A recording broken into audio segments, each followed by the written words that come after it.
général, pour remonter son énergie, fuyez le négatif. Mettez de la lumière dans votre vie. Éliminez, par exemple, les personnes qui peuvent vous troubler, comme on dit, ce sont des personnes négatives, qui peuvent aussi vous transmettre leur peur. Tout ce qui est violence. Alors évidemment, à la télé, c'est pas évident. Hein, si vous avez regardé la télé le soir, mais généralement, ce sont des films violents qui peuvent inciter justement à chuter vos énergies. Dans votre habitation, mettez des fleurs, des jolis tableaux, des photos de vous en pleine forme et vous allez voir que ça va remonter aussi l'énergie. Donc si avec tous ces petits conseils, vous devriez théoriquement, en 2 ou 3 semaines, retrouver du peps. Si toutefois la fatigue persiste avec des apparitions de symptômes particuliers tels que la toux, l'essoufflement, des douleurs et de la fièvre, dans ce cas, je vous conseille de faire un bilan médical. Surtout si votre fatigue est supérieure à 6 mois. On va voir pourquoi tout à l'heure. Et là, ça passe bleu. Voilà. Une fatigue que l'on fasse simple peut en cacher une autre qui est parfois plus importante. Tel que par exemple le syndrome de fatigue chronique, qu'on appelle aussi le SFC. Ce syndrome concerne au moins 150 000 personnes en France. Il touche surtout les femmes de 20 à 40 ans. Il est souvent confondu avec la fibromyalgie. Tout simplement, pourquoi? Parce qu'ils ont les mêmes symptômes. La fatigue, les douleurs, le stress, l'insomnie et la déprime. Quelles en sont les origines? Les infections, les produits toxiques. Ce syndrome aussi peut être héréditaire ou alors causé par une inflammation ou le vieillissement de l'organisme.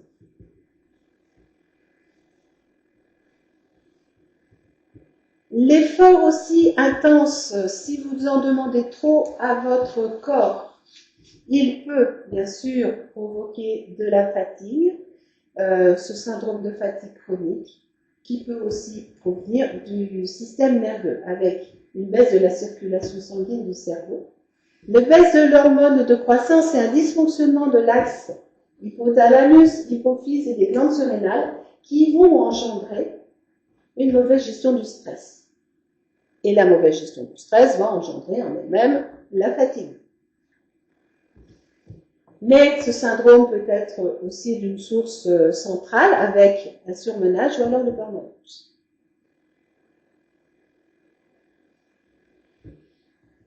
Il peut être aussi produit par un traumatisme physique. Ah, c'est bizarre. Normalement. Voilà. Un traumatisme psychologique.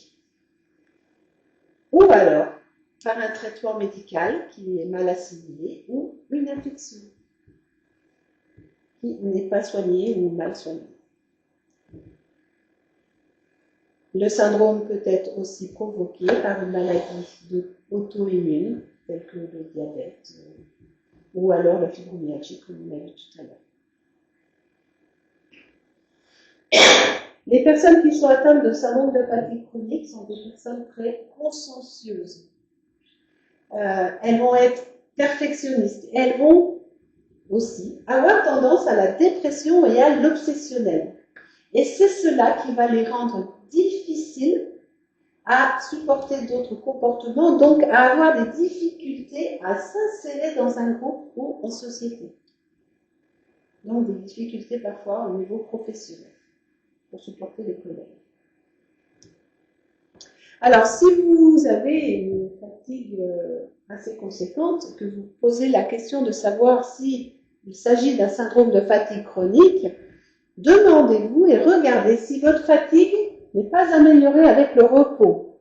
C'est-à-dire si votre sommeil n'est pas récupérateur, si vous vous levez fatigué malgré les heures de sommeil.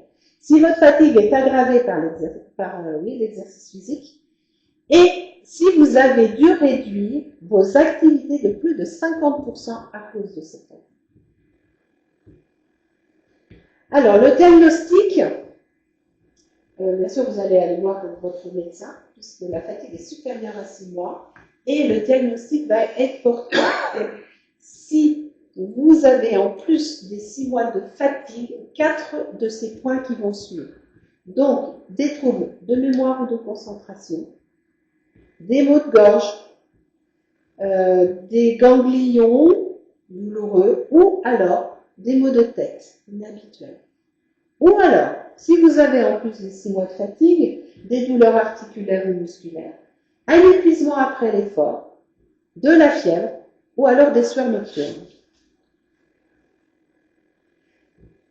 Le diagnostic est très long à poser, tout simplement parce qu'il est procédé par élimination. Donc, le temps que l'on teste, qu'on élimine, qu'on réessaye autre chose et puis que l'on teste, cela peut apporter plusieurs mois, peut durer plusieurs mois.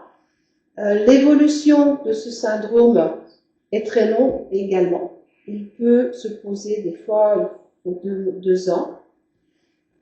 Il y a aussi, lorsqu'il est bien soigné ou pris en soutien avec les soins énergétiques, des rémissions possibles et des guérisons possibles.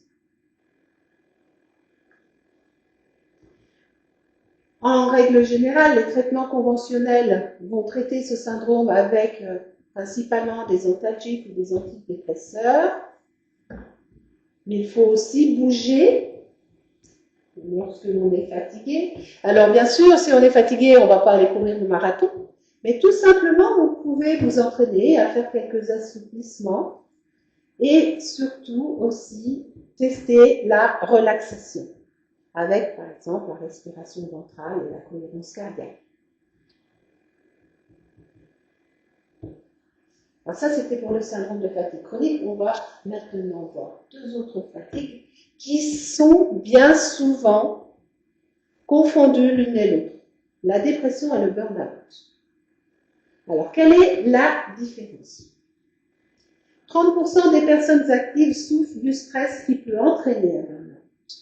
La dépression, quant à elle, représente 23% des cas de fatigue de long terme. Cela représente quand même presque un quart. Un Français sur 10 est déprimé. En France, cela représente 160 000 tentatives de suicide par an, dont 12 000 décès. Ça fait quand même 1000 par mois.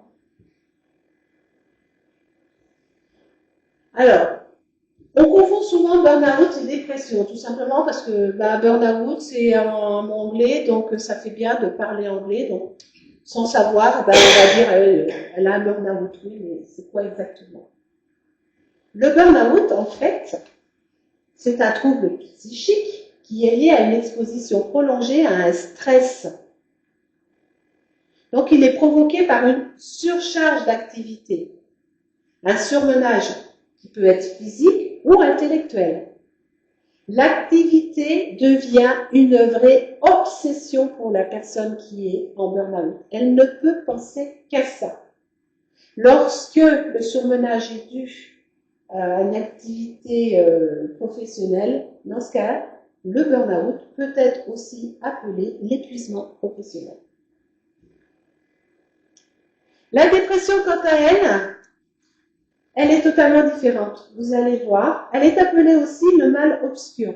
Il y a des prédispositions individuelles. Cela vient de chaque individu qui est malade. Comme par exemple, des gènes héréditaires, c'est dans le sang, ou alors des atteintes du cerveau et des anomalies sur les neurotransmetteurs. Donc là, lorsque l'on voit ça, on se dit « Ah, oui, quand même ». C'est pas d'aller secouer la personne qui a du mal à se bouger dans un fauteuil, qui est allongé dans un lit, en lui disant « Allez, tu vas prendre l'air et puis tu vas voir, quand tu vas revenir, tu vas aller mieux ». Non, c'est pas du tout ça. Bien souvent, on se dit « Oui, c'était feignant ». Mais non, c'est vraiment des causes bien réelles. Donc, il y a 4 sortes de... Je reviens derrière, je suis désolée. Il y a 4 sortes de dépression principales. La physique, où là, la personne ne va pas avoir la force de faire les choses. La dépression psychologique, où elle va être totalement apathique, c'est-à-dire qu'elle ne va pas avoir envie de faire les choses. La dépression saisonnière, elle arrive lorsque les jours diminuent à l'automne et elle repart au printemps. Et la bipolaire, où là, la personne peut se retrouver en quelques minutes d'un état où elle est très très bien à un état de déprime profonde. Lorsque l'on comprend justement ce que je vous ai montré tout à l'heure, là on réalise que n'importe qui peut tomber en dépression. On se dit oui, la personne, de toute façon, c'est une feignante parce que tout va bien autour d'elle, alors il n'y a pas de raison qu'elle soit mal. Mais non, pas du tout. On peut tomber en dépression même quand tout va bien autour de nous. Donc, les situations à risque, les personnes qui sont les plus exposées, ce sont surtout les adolescents, les nouvelles mamans, les maladies chroniques, les surmenages, alors un burn-out, justement, dont la convalescence n'est pas respectée, lorsque l'on veut reprendre le travail, par exemple, trop tôt, peut engendrer ensuite une dépression. La vieillesse aussi qui peut engendrer la dépression parce que les personnes ont du mal à se voir vieillir, un choc émotionnel, mais aussi les dérèglements hormonaux, les carences nutritionnelles, les excès d'excitants et des conditions socio-économiques, lorsque l'on se retrouve sans travail, par exemple, le chômage. Quels en sont les symptômes, les signes?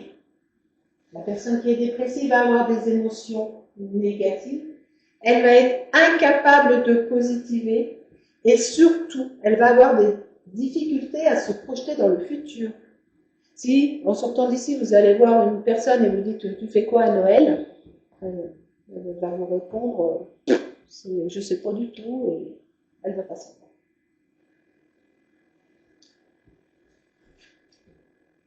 En règle générale, une personne dépressive va exprimer un sentiment d'insatisfaction sur sa vie.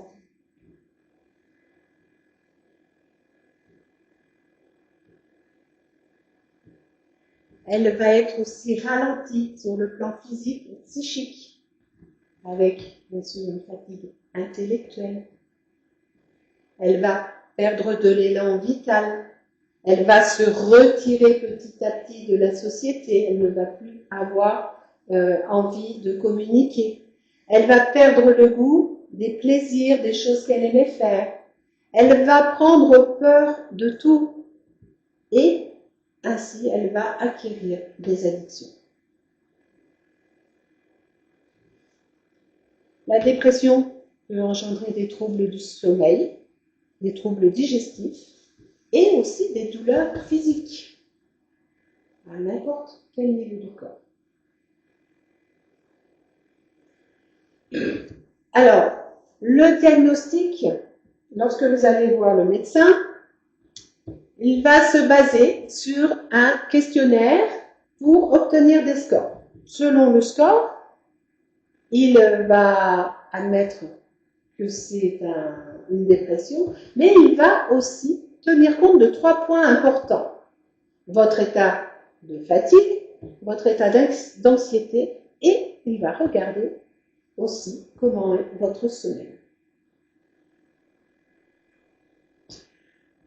Le traitement conventionnel habituel donc, est basé, entre autres, d'anxiolytiques, d'antidépresseurs ou de somnifères. Donc, beaucoup de personnes refusent ce traitement tout simplement à cause des effets secondaires et des risques de dépendance.